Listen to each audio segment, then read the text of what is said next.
Indonesia lahir dari keberagaman, keramah tamahan, tata krama,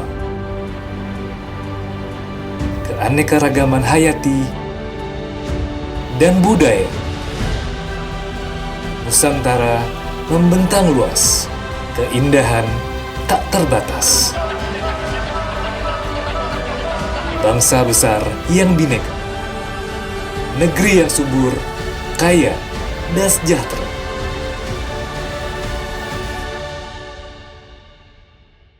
Indonesia adalah karunia. Sirup kurnia untuk Indonesia. Belanja hemat, sehat di Babasena. Daging pilihan, mantap dan terjamin. Pilih yang segar, pilih yang terbaik. Di Babasena, pasti puas hati. مرحبا يا رمضان. Assalamualaikum warahmatullahi wabarakatuh.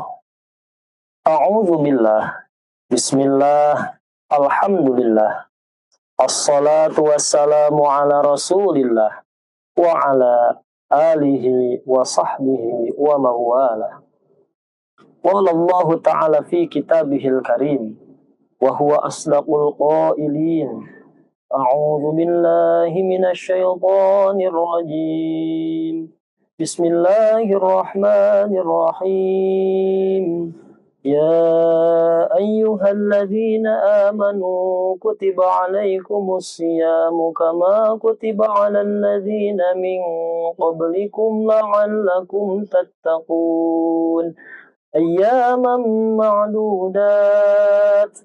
فمن كان منكم مريضا أو على سفر فعدة من أيام أخر وعلى الذين يطيقونه فدية طعام مسكين فمن تطوع خيرا فهو خير له وأن تصوموا خير لكم إن كنتم تعلمون. صدق الله العظيم وصدق رسوله الكريم. وقال النبي صلى الله عليه وسلم قال الله تعالى الصوم لي وأنا أجزي به. وقال صلى الله عليه وسلم للصائم فرحتان يفرح بهما فرحة عند إفطاره وفرحة عند لقاء ربه. Hadirin yang dirahmati oleh Allah, agar puasa kita tidak sia-sia, agar puasa kita bukan ritual semata, maka marilah kita laksanakan puasa ini sesuai dengan tuntun. Syekh Nawawi Al-Bantani dalam kitab Riyadhul Badi'ah menjelaskan bahwa la yajibu shaumu ramadhana illa 'alal muslim al-balighi al-'aqili al-tahiri minal haidhi wan nifas al-qadiri ala saum idza tamma sya'ban 30 yauman aw ra'al hilal. Syekh Nawawi Al-Bantani menjelaskan beberapa hal yang wajib kita ketahui di dalam berpuasa. Yang pertama, puasa kita wajib mengetahui syarat wajib puasa. Yang kedua, syarat sah puasa. Yang ketiga, rukun puasa. Dan yang keempat, pembatalan puasa. Dalam hal ini, Syekh Nawawi Al-Bantani menjelaskan bahwa puasa Ramadan tidak wajib dilaksanakan kecuali bagi orang Islam. Maka puasa tidak wajib dilaksanakan bagi orang kafir. Yang kedua, la yajibu shaumu ramadhana illa 'alal baligh. Yang kedua kata Syekh Nawawi, puasa Ramadan tidak wajib dilaksanakan kecuali bagi orang yang telah balik. Syekh Sumair Al-Hadrami dalam kitab Safinatun Najah menjelaskan bahwa alamatul bulughi salasun tamamu khamsa asyarata sanatan fil dzakari wal unsa. Wal ihtilamu fil dzakari wal unsa litis sinina. Wal haidu fil unsa litis sinina. Tanda-tanda orang dikatakan balik ada 3. Yang pertama, dia telah genap berusia 15 tahun Hijriah bagi laki-laki dan perempuan. Yang kedua, dia telah mimpi jima bagi laki-laki dan perempuan karena telah genap berusia 9 tahun. Dan yang ketiga, keluar darah haid bagi perempuan karena telah genap berusia 9 tahun. Maka apabila salah satu di antara 3 perkara ini terjadi pada seseorang, maka dia telah balik dan wajib melaksanakan puasa Ramadan. Yang ketiga, la yajibu shaumu Ramadana illa 'ala tahiri minal haidhi wan nifas. Yang ketiga, bahwa puasa Ramadan juga tidak wajib dilaksanakan kecuali bagi wanita yang bersih, kecuali bagi orang yang bersih dari haid dan juga dari nifas. Maka tidak wajib melaksanakan puasa bagi wanita yang sedang mengeluarkan darah haid dan darah nifas. Yang keempat, la yajibu shaumu Ramadana illa 'alal qadiri. Puasa Ramadan tidak wajib dilaksanakan kecuali bagi orang yang mampu. Hal ini berdasarkan surah Al-Baqarah ayat 184. Bismillahirrahmanirrahim. Ayyaman ma'dudat. Faman kana minkum maridan aw ala safarin fa'iddatum min ayyamin ukhra. Wa 'alal ladzina yutiqunahu fidyatun ta'amu miskin. Faman tatawwa'a khairan fahuwa khairul lah. Wa an tasumu khairul lakum in kuntum ta'lamun.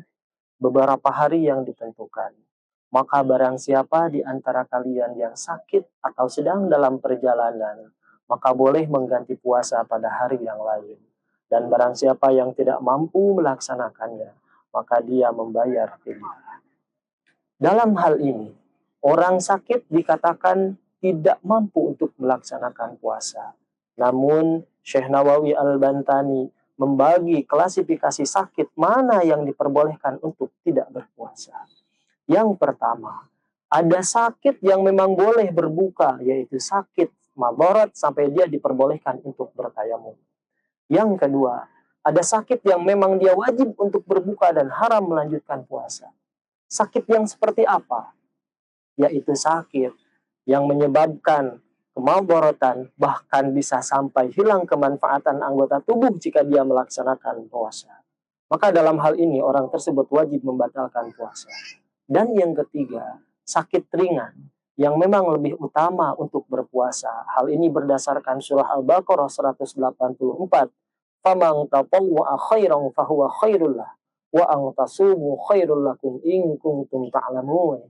Jika kalian mengetahui, maka puasa lebih utama bagi kalian. Oleh karena itu, kita harus bisa mengukur ketika kita berpuasa, sakit kita masuk ke dalam klasifikasi yang mana. Jika kita mampu melaksanakannya, maka puasa lebih baik bagi kita. Tapi jika kita merasa berat penyakit tersebut, maka lebih utama untuk berbuka. Karena bukan hanya puasa yang wajib kita laksanakan, tapi kita juga wajib menjaga kesehatan tubuh sebagai titipan dari Sang Ilahi. Kemudian selanjutnya, ada juga orang yang dikatakan tidak mampu berpuasa, yaitu orang yang sedang dalam perjalanan. Dalam hal ini, dalam kitab Kasyifatus saja dijelaskan bahwa tidak semua perjalanan diperbolehkan untuk berbuka puasa. Hanya beberapa perjalanan khusus, jika memenuhi kriteria-kriteria tertentu. Yang pertama, perjalanannya jauh atau tawilun. Yang kedua, ada tujuan tertentu. Ketika kita melaksanakan perjalanan kurang lebih 80 km, kemudian memang ada tujuan kita untuk ke sana, maka kita diperbolehkan untuk berbuka jika kita merasa berat dalam perjalanan. Namun jika kita mampu, maka lebih utama kita untuk melanjutkan puasa. Wa an tasumu khairul lakum in kuntum ta'lamun. Kemudian selanjutnya, orang yang dikategorikan tidak mampu melaksanakan puasa adalah orang tua yang sudah renta. Dalam hal ini, orang yang sudah lanjut usia tentu tidak dipaksakan untuk berpuasa. Al-Islamu rahmatan lil alamin. Islam itu bukan agama yang memaksa.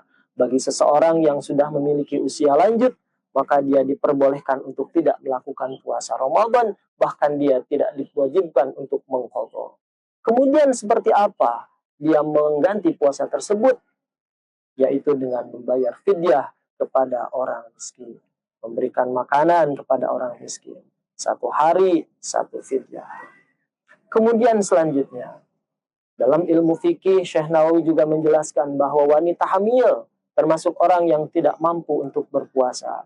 Jika dia merasa berat melaksanakan puasa, maka dia diperbolehkan untuk berbuka. Kemudian selanjutnya, wanita yang sedang menyusui juga diperbolehkan. Hadirin yang dirahmati Allah. Selanjutnya, dalam kitab Riyadhul Badi'ah, Syekh Nawawi menjelaskan, la yajibu shaumu ramadhana illa 'alal 'aqil. Puasa Ramadan juga tidak wajib dilaksanakan kecuali bagi orang yang memiliki akal sehat. Maka jika ada orang yang tidak memiliki akal sehat, maka dia tidak wajib untuk berpuasa Ramadan. Siapa itu? Al-majnun atau orang gila. Kemudian selanjutnya, idza tamma Sya'ban 30 yauman aw al-hilal. Yang terakhir, yang keenam, syarat wajib puasa adalah ketika telah sempurna bulan Sya'ban 30 hari atau telah melihat hilal. Dalam hal ini, pemerintah beberapa tahun ke belakang melaksanakan sidang isbat pada malam setelah tanggal 29 Sya'ban. Jika hilal terlihat, maka esok kita melaksanakan puasa Ramadan. Namun jika hilal tidak nampak, maka kita akan berpuasa di esok hari selanjutnya atau hari lusa. Hadirin yang dirahmati Allah. Oleh karena itu, marilah kita laksanakan puasa ini dengan rasa bangga diri. Kenapa demikian? Karena Allah berfirman dalam hadis qudsi, as-sawmu li wa ana ajzi bihi. Puasa itu adalah milikku, kata Allah, dan aku yang akan membalasnya secara langsung. Semua ibadah adalah milik Allah, tapi puasa adalah ibadah yang sangat spesial di sisi Allah. Yang kedua, marilah kita laksanakan puasa Ramadan ini dengan penuh kebahagiaan. Kenapa begitu? Karena Rasulullah Shallallahu Alaihi Wasallam bersabda, "Lisaimi farhatani yafrahu bihima, farhatun inda iftarihi wa farhatun inda liqa'i rabbih." Bagi orang yang berpuasa, ada 2 kebahagiaan yang dia pasti akan merasa bahagia karena 2 perkara ini. Yang pertama, dia akan berbahagia ketika berbuka puasa. Yang kedua, dia akan berbahagia ketika bertemu dengan Tuhan. Itu artinya bahwa keutamaan orang yang senantiasa melaksanakan puasa Ramadan, maka dia akan bertemu dengan Allah di surganya. Amin ya Allah ya Rabbal Alamin. Hadirin yang dirahmati Allah. Mungkin itu saja ceramah singkat yang dapat saya sampaikan. Walau hanya sebatas untayan-untayan, namun semoga dapat bermanfaat untuk kehidupan. Akhir kata, mentari senja telah terbenam. Hujan turun dan terjatuh. Saya tutup ceramah ini dengan salam. Assalamualaikum warahmatullahi wabarakatuh. مرحبا يا رمضان مرحبا.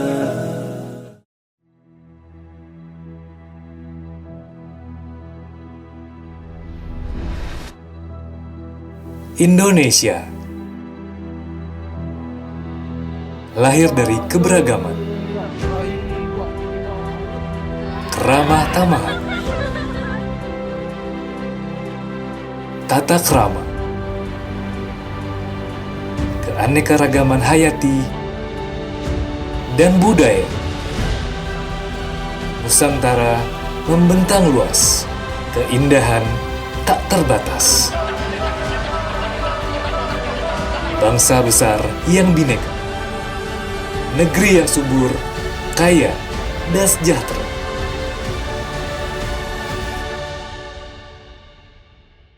Indonesia adalah karunia.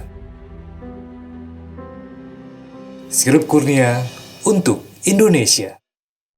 Belanja hemat, sehat di babak senam.